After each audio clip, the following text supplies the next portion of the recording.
What's up, YouTube? Today we're gonna be learning about wholesale real estate. Asking yourself all the time, right? What is wholesale real estate? You know what I mean? And how do you get into it? And understanding that you don't have to use any of your money at all, right? That's part of wholesale real estate.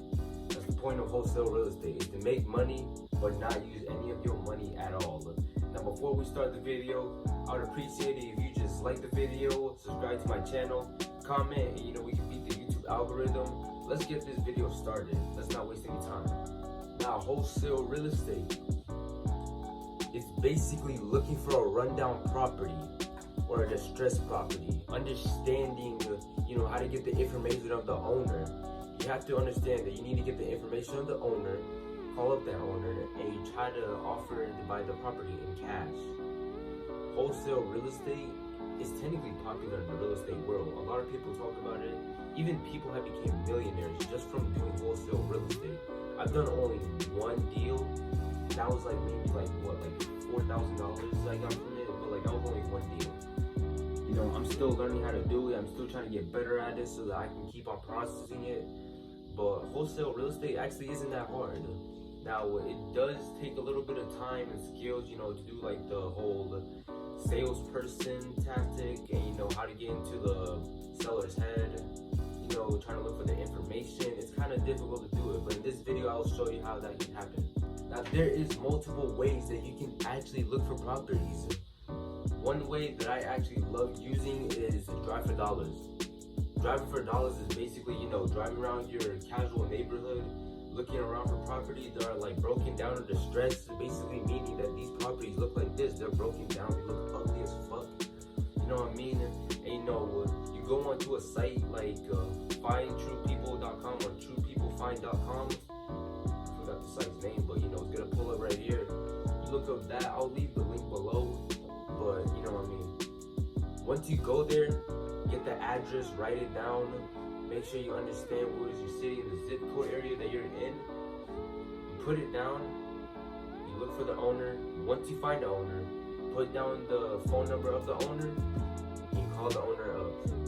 And make sure you're not nervous whenever you're speaking to the owner.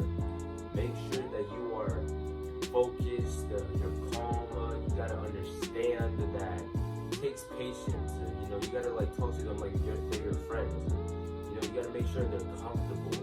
You know what I mean? I'm gonna tell you what's important whenever you're doing wholesale real estate. And also, you do not have to buy the property. The property is gonna be bought by somebody else that you have to look for. We're gonna get into that in more details later in the video. And now, before you even look for a buyer, whenever you're getting it under contract, you gotta always make sure that you calculate the repairs on the property. It's called the ARV. You gotta understand how to calculate it, how much you want in profit, and how much you gotta tell the buyer how much they're gonna buy for it.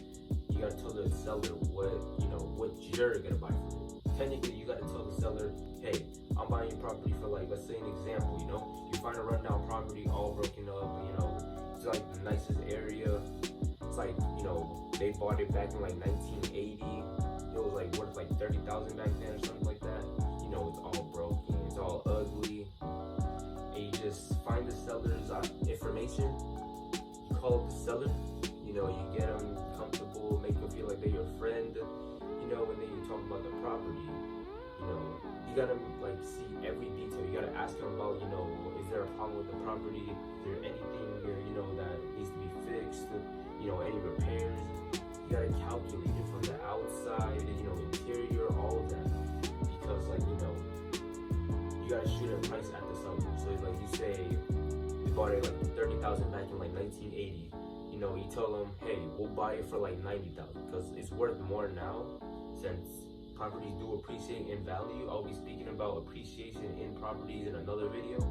But yeah, properties appreciate in value. So now it's worth even more than it was before. You tell them, oh, we'll buy it for cash in 90 grand or 150,000, because maybe the property is now worth $300,000. You tell them, hey, we'll buy it in cash, 90,000 cash or 150,000 cash, right? They agree to it. Now, you gotta understand ARV, you know, what you and the seller basically agreed. And then you gotta like calculate how much you want to get out of it. So like, let's say you find a buyer and they're willing to pay like, you know, 160 grand for it. There you go. Already you just made yourself a deal. You're getting $10,000 out of that deal, and you're basically gonna assign that buyer, you know, the contract. You're basically selling the contract to the buyer. You know, once it's finished, everybody is all happy. You know what I mean? You got the seller happy. He sold his property for more money, so now he can get a new property. The buyer is happy. He just got a new real estate property, you know, so you can fix up, make more money, you know, rental properties, and then you're happy because you got your money. Sold the contract, everybody's happy. Basically, wholesale real estate is just selling a contract to the buyer. That's all it is. You know, helping people like sell the property, sell to a buyer, give them the contract. Boom, you get your money, they get their share. You know, the seller gets his money, the buyer gets his property. Everybody's happy. Now there is multiple ways to actually, you know, look for properties. Like I said earlier, drive for dollars, that's one way. You know, buy more leads, that's another way. Bandit sign, that's another way. You know, there's so many ways that you're able to just like, you know, locate properties, locate leads. You know, it's not that hard. Like, even if your market is not that hot and you just want to like, you know, search in other markets, like in the area I live in, since I'm in Florida, Florida's a pretty hot market. You know what I mean? I'm able to just like look at any type of like market and just be able to like, you know, wholesale whatever I can, because the markets around here are pretty hot. But you want to do it online, like a different market, like, you know, like California, Texas, New York, you know what I mean, Connecticut, somewhere that's like, you know, very important and very hot in the market. And you're just like over here like, you know, let me just call up the seller, or let me just look it up. Like, it's pretty difficult to look up, you know, looking for properties online, because looking for properties online kind of takes a little while, because you got to go through Zillow, you got to try to look for like off-market properties, you got to look for like properties that are like damaged up, and it's pretty difficult because you wouldn't understand that market because you don't live in that area technically. Living in that area, you know, living in a market is much better than, you know, looking online, because you don't know that area. Like, let's say, you know, I live in California, but I want to look in the market in New York, but I've never been to New York. Like, imagine that. And you're just looking around, you're just like, wow. So it's kind of difficult because I don't know what's the value of this. I don't know the zip codes. I don't know where people love to live at. I don't know where people be at. Like, you don't understand like how difficult it will be until you're actually in it. Like, looking for properties online. Like, oh, people want this like area, but I'm over here looking at this area. It's difficult when you do it online. It's much better if you just look around your own backyard and look for like properties that are run down and like in like, popular areas, like, you know, big Florida areas, like for example, you know, Orange County, Orlando area, Miami area, you know, Gainesville. We got all types of areas that are like hot market. You know, you got LA and California. You got Texas, like Houston, Dallas. Those are hot markets. You just gotta research about hot markets, and in another video I'll actually be speaking about hot markets and real estate, about getting it under contract. I know you're thinking to yourself, because damn, you know, I got this for found the property, found the owner's information, found his name, his phone number. Now that sounds really bad. But like, you found the information for them, you understand who it is now.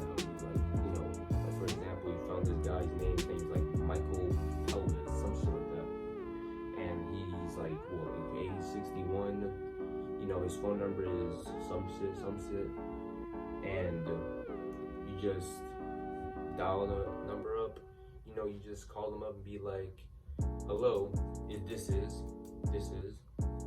you know, Michael, and you try to like make them feel like, hey, you're their friend, you're close to them. You gotta like make them feel good. You gotta ask them how's their day, you know, job life. You gotta like make them feel comfortable. Basically, for example, if you already have been in the sales before, like Foot Locker or like car sales, you should understand how to like speak to a person into buying stuff or into selling stuff. You know, you gotta like basically kind of like manipulation, but not really manipulation. Once you get the seller comfortable enough to actually sell you the property,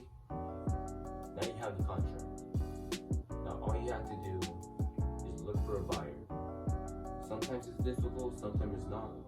If you have anybody willing to buy it in cash, you should be able to do that. Could be an investor, a company, could be anybody buying it in cash. You just tell them, a price higher than what you actually offer the seller. Like, hey, can you buy this property for, tell the seller 140. Hey, can you buy it for 160? They'll give you 20,000, and basically they'll give the person 150. Boom, already finished. Now, how do you find cash buyers? Usually what you can do is just go online and just put, cash buyers in, put your region. You can do it in other regions, you can do it in your region. Doesn't matter. Just make sure that you put cash buyers, real estate cash buyers. Now, you can go with a whole bucket list of people that you want to call and contact, be like, hey, about this property, tell them how much it's worth, basically after repairs, how much they're gonna buy it for. If they're interested, they'll tell you to get it under contract. There you go. You got a cash buyer. You can get multiple cash buyers for different types of properties, or for any occasion whenever you keep on going and building up the wholesale business. As far as I know, that's all you technically need to know. You need to understand how to calculate repairs, how to calculate how much the property will be, how much the buyer's gonna get it for, how much you're gonna get in profit. You know how to tell the seller, the salesperson experience. That's technically all you need to know. Looking for cash buyers, how to make the seller feel comfortable, make them sell the property, and being able to have the contract, get it through that 30-day window. Once you complete it, you'll have your money. Thank you for watching. I hope you can like and subscribe to the video and comment to beat the YouTube algorithm. Thanks for watching. Keep helping you out with this financial stuff. But yeah, see you in the next video.